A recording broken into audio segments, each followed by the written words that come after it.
It was one of those phone calls that you never want to receive.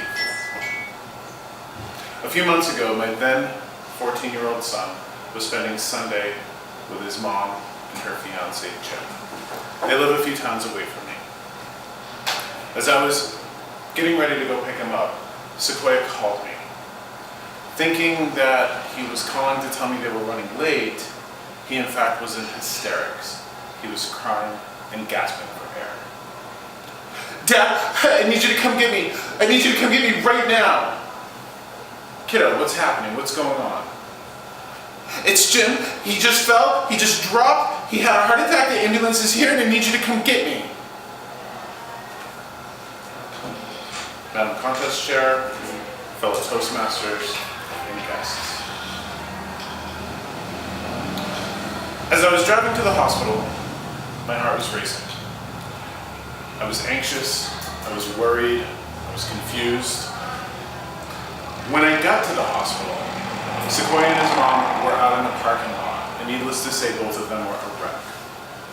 That's when they told me what happened. Sequoia was speaking with Jim while his mom stepped outside for a moment. Jim was sitting at his computer talking about how cool today's technology is when he collapsed. At first, Sequoia thought that he was just joking around, but when he fell over onto his keyboard, his face went pale and he wasn't responding. Sequoia knew this was serious. A few weeks prior, Sequoia completed a CPR course in his freshman health class. Springing into action, Sequoia pulled Jim out of the chair onto the floor.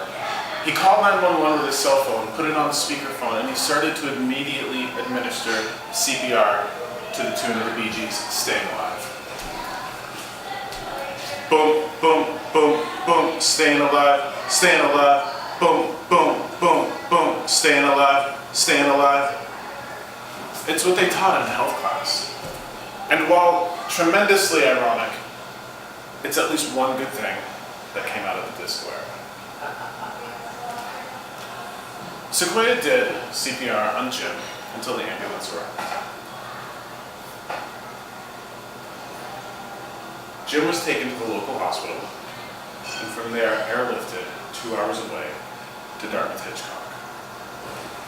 I'm happy to say that in spite of spending a week in a coma, Jim has made a full recovery.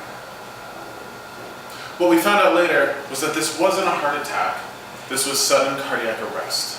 The difference being is that cardiac arrest is an electrical malfunction in the heart that causes the heart to stop beating and blood to stop flowing within the body, while a heart attack is disrupted blood flow to the heart. Now both require CPR, but it's absolutely crucial with cardiac arrest as it's the only way that oxygen-rich blood can reach the brain, the heart, and other vital organs. According to the American Heart Association, there are over 350,000 cases of cardiac arrest in the United States each year. To put that in perspective, that's more than lung cancer, breast cancer, and HIV/AIDS combined. Over 90% of the people that suffer cardiac arrest will die.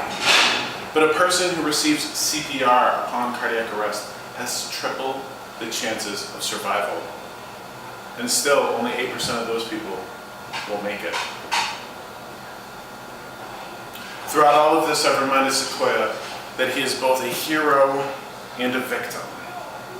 He's a victim of circumstance as a 14-year-old boy who was put in a situation to save another person's life. But in a moment of selflessness and quick thinking, this 14-year-old young man became a hero.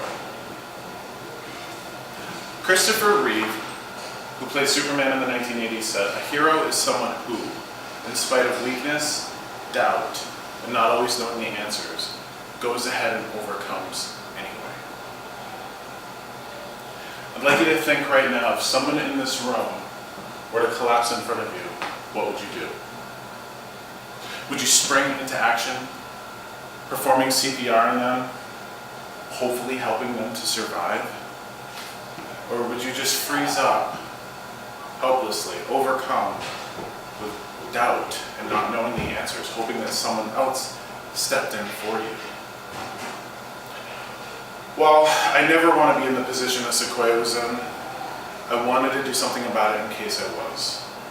Since Jim's cardiac arrest, I've taken a CPR course. I've learned the trick about the Bee Gees staying alive.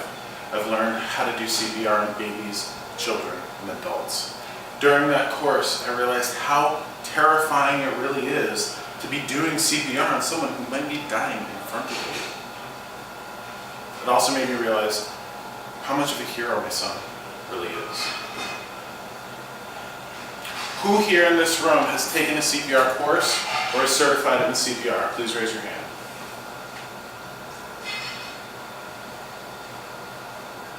Regardless of our individual capacity for quick thinking, I'd like to challenge everyone in this room who didn't raise their hand. Please, go take a CPR course. Take as many of your friends and family with you as you can.